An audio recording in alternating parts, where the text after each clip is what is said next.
Setelah meminum kopi pakai gula, Toaya pun tiba-tiba merasakan nyeri di dadanya dan ia pun mendadak meninggal dunia. Di malam harinya, para warga pun berkumpul untuk membacakan tahlil di rumah almarhum Toaya.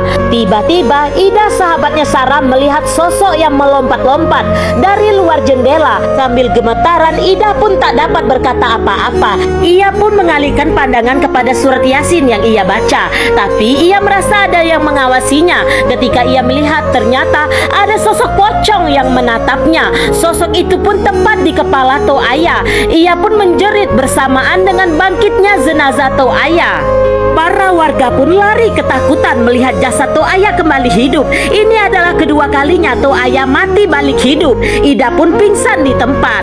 Setelah hidup kembali, Toaya pun kembali mendengarkan musik dan duduk di kursi goyangnya. Setelah siuman, Ida pun pamit pulang kepada Sarah. Sarah pun merasa capek dan kesal kepada ayahnya karena ayahnya berulang kali mati balik hidup. Itu pun menjadi pembicaraan para warga. Ia pun menanyakan apakah ayahnya memiliki ilmu. Sarah pun teringat saat kejadian di Begal. Ketika itu ayahnya tertusuk oleh pisau pembegal, tapi ayahnya sama sekali tidak terluka.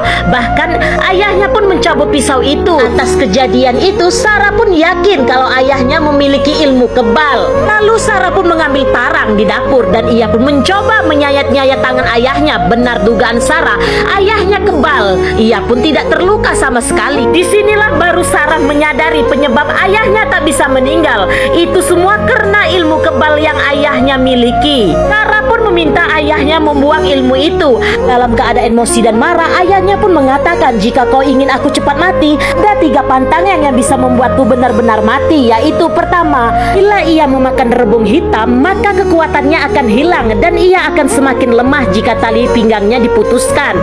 Dan yang terakhir, jika ujung atap rumahnya dibuka, maka Toaya akan benar-benar meninggal dunia. Mendengarkan hal itu, keesokan harinya Sarah pun mencari rebung hitam ke dalam hutan bersama dengan Ida, sahabatnya. Ia pun curhat kepada Ida karena ia merasa ragu untuk melakukan semua itu. Karena ia merasa jika ia melakukan itu sama saja ia ingin membunuh ayahnya. Dengan bijak, Ida pun memberi nasihat kepada Sarah. Mereka pun masuk ke dalam hutan dan mereka pun berhasil menemukan rebung hitam. Ketika Sarah ingin mengambil rebung hitam, Sarah pun mendadak merasa pusing dan ketika ia membuka mata, tiba-tiba ia sudah berada di tempat lain. Di sekelilingnya pun menjadi gelap seperti malam hari dan disitulah ia juga bertemu dengan ayahnya. Di situ ayahnya pun mengiba dan membujuknya agar Sarah tidak melakukan itu semua.